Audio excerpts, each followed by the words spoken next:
Today is Tuesday, June 2nd, and the fact that I have to timestamp this video is an indication of just how fast our world is moving these days. It's only been 1 week and 1 day since the murder of George Floyd, and our city and now our nation and parts of our world are turned upside down as a result of that. All this on top of a pandemic, a suffering and a separation that most of us have never known in our lifetime. It seems that things are happening so fast we hardly have time to react to one thing before another unimaginable thing happens. We're left scared or confused, not knowing exactly what to do.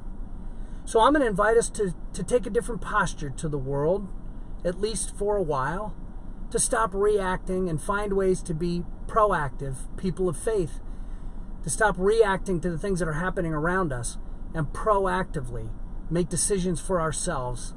I'm going to invite us to look 3 ways in doing this proactive living, to look first inward and then outward and then upward. When we look inward, it's a matter of self-reflection. It's a matter of asking, how is it with my soul?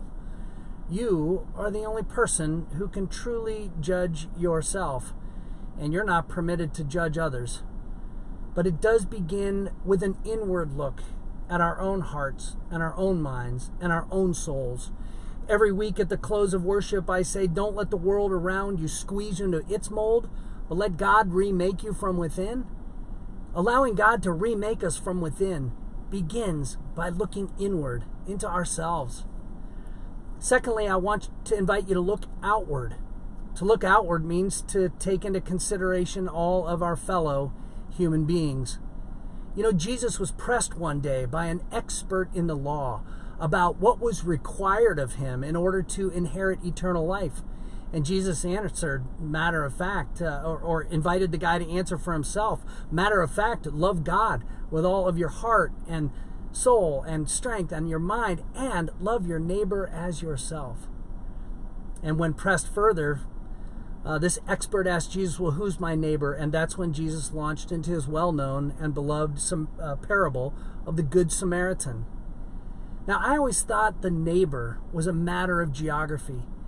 But according to Jesus, the neighbor in that parable is someone in need. It's anyone in need. And it's on us to respond. While other people pass on the other side of the road, it's our job to pick them up, to dust them off, to take care of them, and to do whatever's needed to get them back to a place of wholeness and health.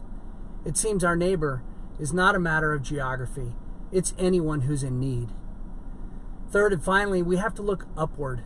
After we've looked inward, after we've looked outward, as the tests and trials of this life come to us, we look upward to God, the everlasting God, a God that never changes and hasn't changed, the Creator God who knows us all by name and knows us by need, from whence comes our strength. Turn to the ground of being and trust, inward, outward, and upward.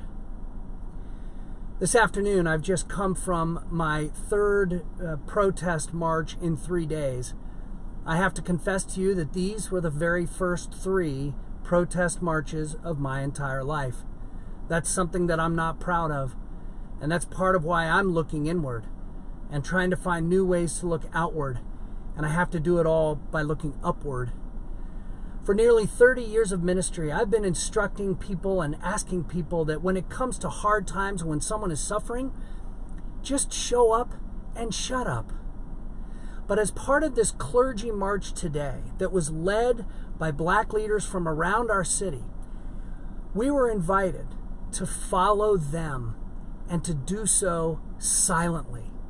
It was remarkable. Thousands of clergy being silent. Can you imagine that in and of itself is a miracle? But we were led by them, and we were asked to be silent. I'm going to turn that phrase that I've used for 30 years to show up and shut up, I'm going to turn that around. And at least for a while, for me, and I would invite you to do the same, I'm going to shut up and show up. I am going to shut up. I am going to stop with any divisive language, and I would invite you to do the same. I'm not going to debate with anybody by text message, email, or on social media. And I would invite you to do the same. I'm going to self-reflect before I reflect on anyone else. I'm going to sit quietly. I'm going to shut up. And then I'm going to show up. I'm going to show up at a food bank, or I'm going to show up at a food drive. I'm going to show up at a peaceful protest. I'm going to show up at the polls in November. I'm going to show up with financial support to the very best of my ability. I'm going to show up. And I would invite you to do the same, to just turn that idea on its ear. Rather than show up and shut up, I think it's time for most of us to just shut up and show up.